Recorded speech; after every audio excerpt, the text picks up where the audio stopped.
Well, officially, 4.3 million people are unemployed in South Africa. Seems a bit less, right? Well, under the expanded definition of unemployment, which includes people no longer looking for work, 10.3 million people are jobless.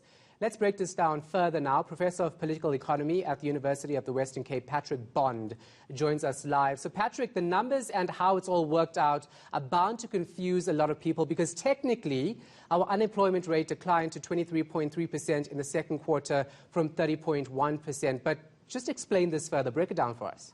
Yes, that unemployment rate, official unemployment, can be dismissed as fantasy. We've always said that because people who've been discouraged and given up looking, maybe they live in the ex-Bantustans and there's no prospect whatsoever of unemployment, but they're able-bodied. They're usually the definition between 15 and 60. They can find work if it's available, and it's simply not there. Now it's a catastrophe.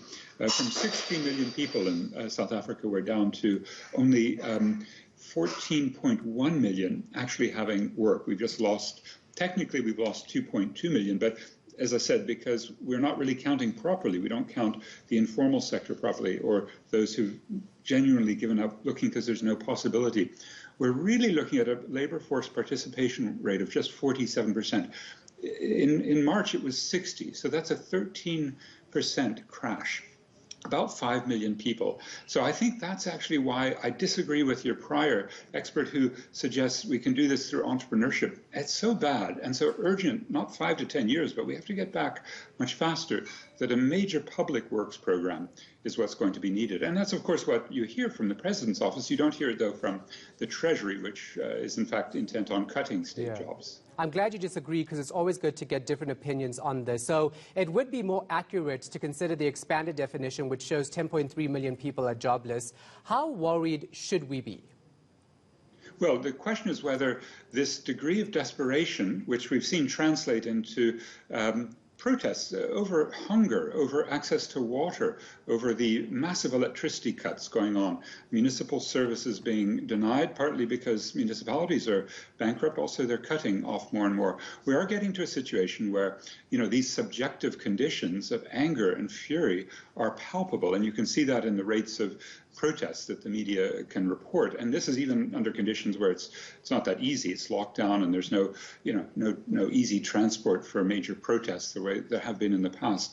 And I think those are the maybe, let's say, outside influences that have to more explicitly direct, not just at the local employer, the local campus where student protests can be expected again, and especially local communities with service delivery protests.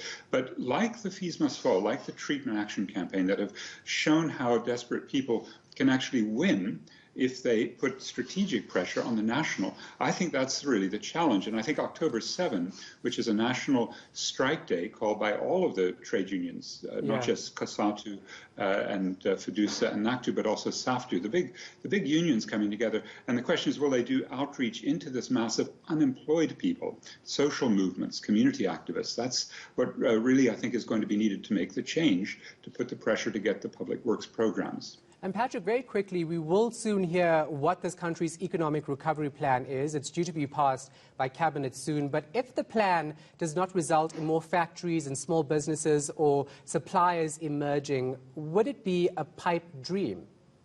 Yes, I think that's actually a good assumption because the private sector is truly in a depression. A 10% decline in GDP is what we can expect this year.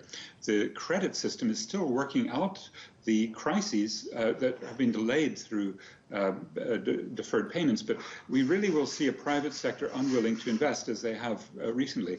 So that's why I think it won't be in entrepreneurship, it won't be in small factories. It's actually going to have to be in a Green New Deal, a just transition, a building back better. And you do hear that rhetoric from President Ramaphosa, from his economic advisor, Trudy Mackay. And then the big question, will they persuade the finance ministry to put the money into creating jobs, or will they be so intent on lowering the civil service wage component of spending that we have no chance to really come out of this properly? Thank you so much for your insight. Appreciate it. Professor of Political Economy at the University of the Western Cape.